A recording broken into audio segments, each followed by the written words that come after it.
Hi lovely booktubers, I'm Debs. Welcome back to my channel, Raina Reads Stuff. I am here in the book shack. It's nearly the end of September. It's Sunday, and so I'm going to do my weekly reading wrap up. I've had a pretty good week this week, but I have sort of abandoned all the September challenges now. I tend to do this. I get to the end of the month, I start looking at what I'm going to be reading for the following month, and I can't wait to start reading them. So I've just started reading them. It was Banned Book Week last week, so it obviously was important to read some banned books. And so I started off with I Know Why the Caged Bird Sings by Maya Angelou.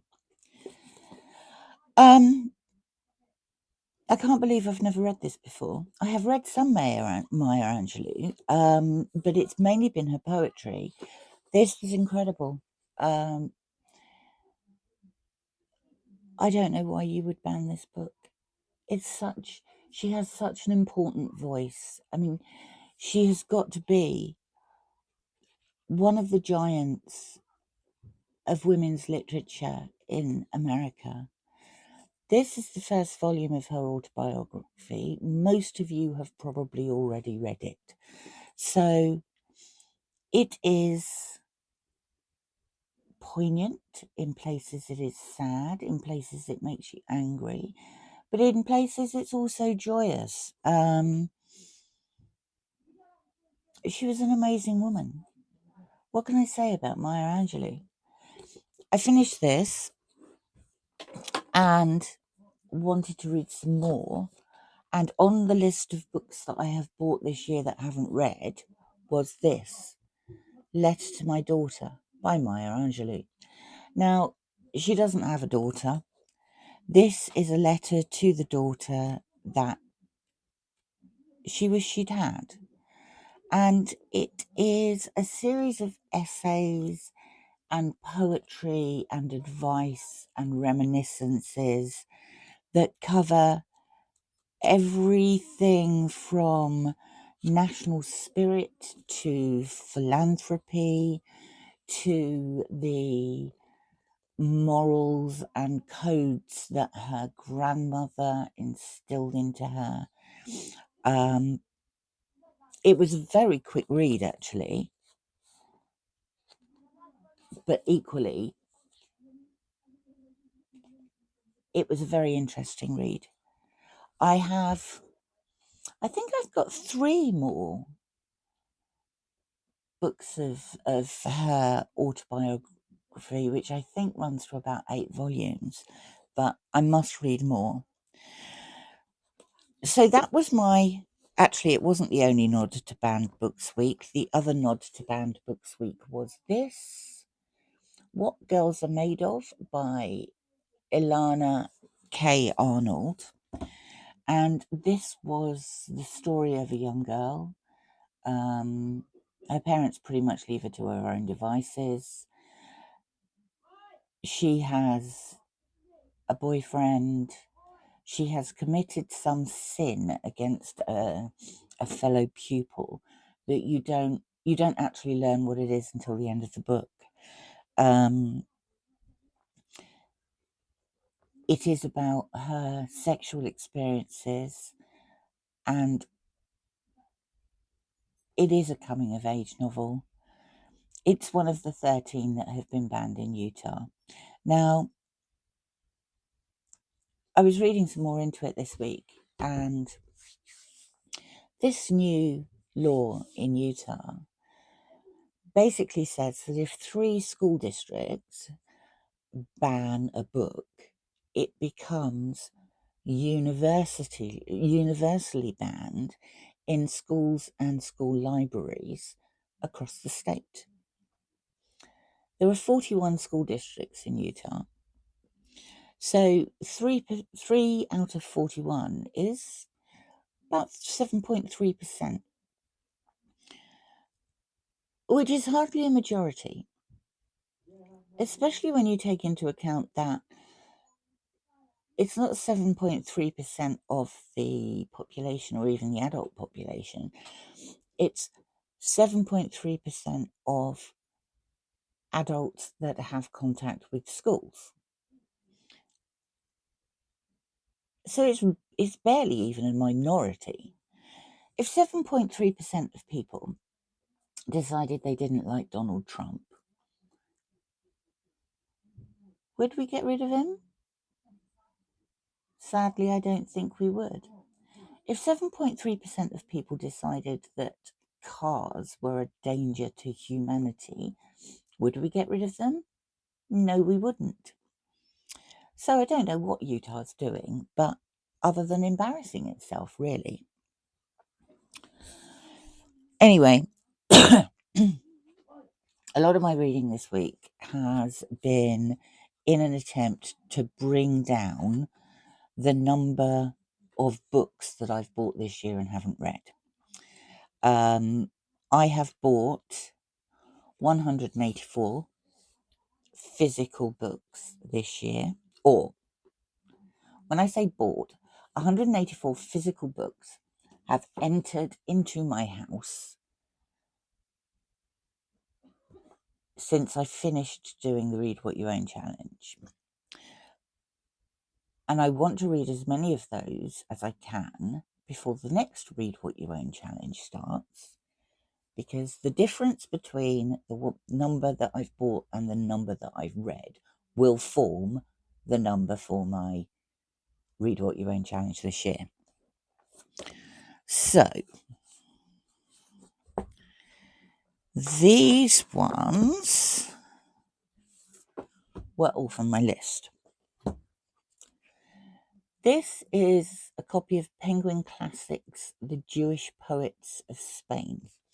And more specifically, it's the Jewish poets of Spain from the 10th to the 13th century. I bought it because I want to learn more about poetry. And this was really good. I was actually very surprised by how much I enjoyed it. Most of these poets lived in the Moorish area of Spain during this period. And a lot of them were based in and around Granada. A lot of the poetry is about spirituality, and a lot is about personal journeys. There are long and short poems. I think the poet that I liked the most was Samuel Hanagid. And there's a very short poem, and by very short I mean it's 4 lines, that particularly took my attention.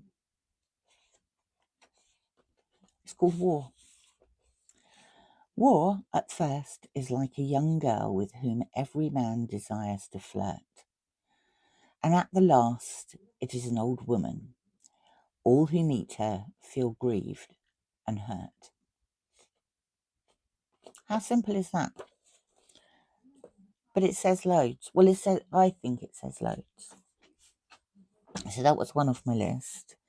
Last week, I read O Caledonia by Elspeth Barker, which had been recommended by MJ at Reading This Life.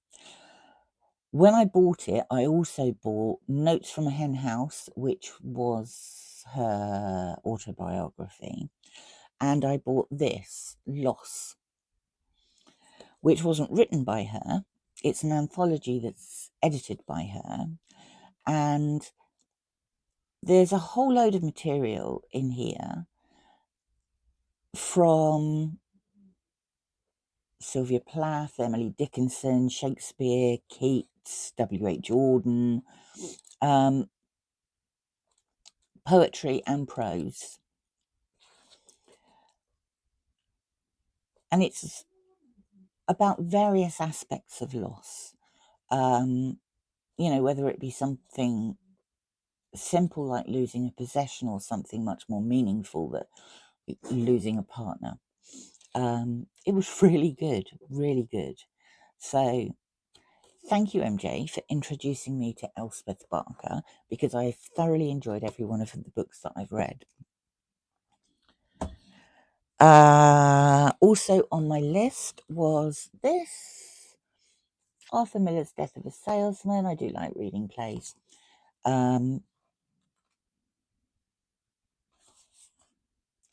Very thin, very quick read. This is one of the classic play texts. It was written in 1948, and it is a really bitter, sad,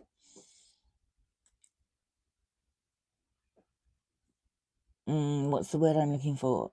Exploration of American consumerism.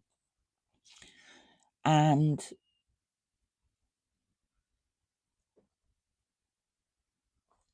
it features an anti-hero called Willy Loman, who's desperate, absolutely desperate,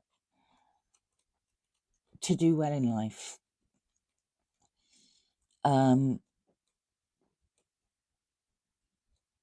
And he struggles. He struggles to fight against values that are set for him and expectations. I thought it was brilliant. I've never actually seen it, but I really enjoyed reading it. The last one from my list, Ben Aaronovitch. This is one of Ben Aaronovitch wrote The Rivers of London, and The Rivers of London is an occult detective series, and I know it's not in October, but I wanted to start Occult Detective October now, so I did.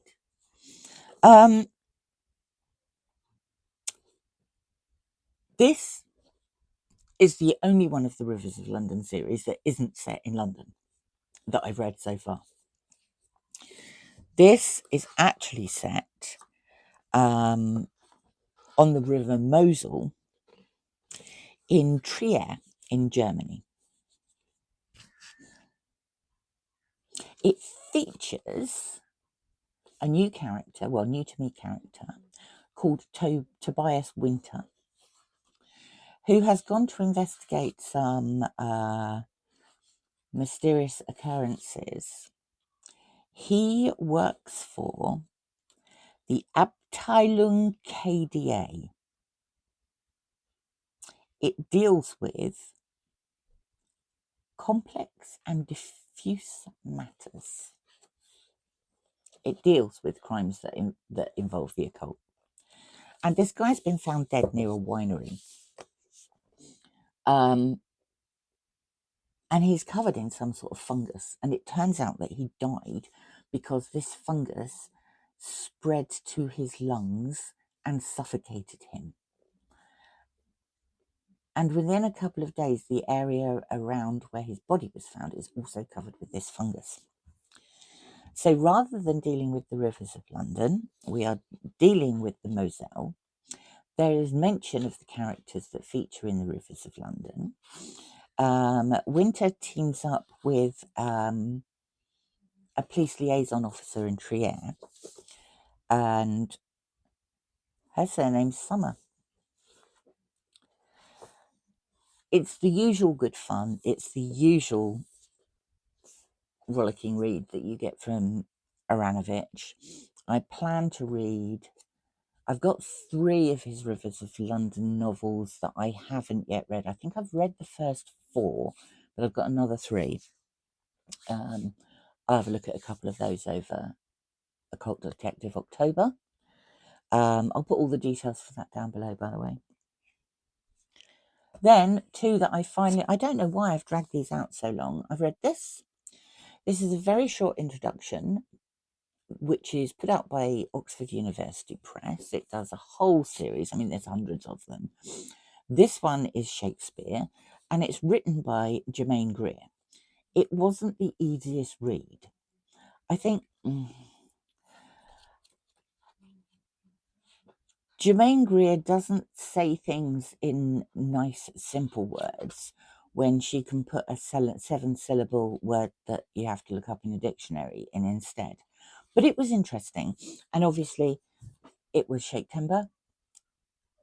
Well, it still is, because it's still September. That's why I read this one. And then I really wanted to finish this. Again, I stalled halfway through, but there was no reason for it because it's really well written and very accessible. This is The Story of Russia by Orlando Figes.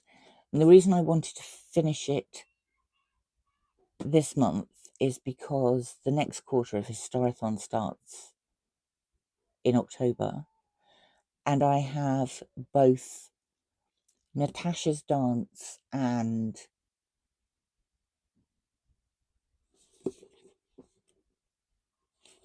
what is it called?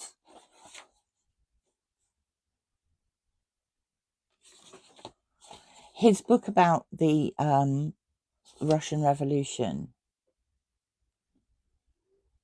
Why can't I remember what it's called? Is it called The People's Story?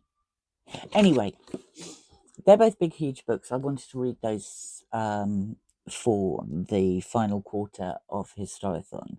Again, I'll put details down below. This is a more all-encompassing book. So it starts at the beginning of time and goes all the way through to modern day. And I just find him really... I find the way he writes really interesting. There's a lot of detail, considering it's such a sweeping time period. So yes, that's paving my way for the other two books, which are huge. Now, as I've said, I've already abandoned September. We've moved on to October. October for me means the final quarter of the year for Historathon, which is my favourite quarter. We look at history books from the time period 1820 up to the present day. I have loads of them. I am never going to be able to read all of them, but it's going to be fun trying. We also have Occult Detective October, the second year of, and I'm delighted to be a co-host this year. I'm very much looking forward to that. Like I say, I've already started. I've got several more Aaronovitch books to read, but then I've got other things as well. The prompt for the first week is to read something pre-1960s. And then, of course, it's Victober. And I love Victober. I did take part in Victober last year. The group read for Victober is The Doctor's Wife by Elizabeth Mary Braddon. And there are several prompts. I picked up 7 or 8 Anthony Trollope books that are listed in there. No, I don't think I'm going to get through more than a couple of them. In fact, I'll be lucky if I get through a couple of them. My reading of Trollope started last Victober, and the only book by Anthony Trollope I've ever read is The Way We Live Now, which was the group read last year, which I absolutely loved. So I've already started The Warden, which is the first in the Barsetshire Chronicles. One of the prompts involves read a book about religion, that features religion. So many Victorian books do, but this one is on my list. And for Historathon, I've already started, but haven't got very far into, this East West Street by Philippe Sands. Sands is a lawyer, He's an international lawyer, and he, I believe, gets invited to the Ukrainian city of Lviv. And while he's there to give a speech, and while he's there, he starts investigating his own family's history. And this won the Bailey Giver Prize in 2017, I think.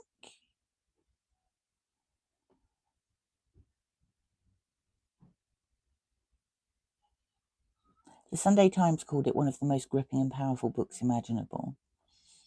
And Antonia Fraser said, dazzling, shattering, one of the most extraordinary books I've ever read. It sounds good. So that's it. That's me done for this week. September's over as far as I'm concerned. I've moved on to October. My aim this month is to read what I can for Historathon, Victober, and of course Occult Detective October, whilst also reducing the number of books that I haven't read that are in here. What are you up to? I hope you've had a good week. Yeah, I think my reading week went well this week, so I'm pretty pleased. And hopefully it will continue to go well. Anyway, happy October to all of you. Have a lovely week. I hope you've been reading some brilliant things. Let me know in the comments below. Do like and subscribe if you'd like to. Thank you for popping by. It's always lovely to talk to you, and I will speak to you again soon. Bye for now.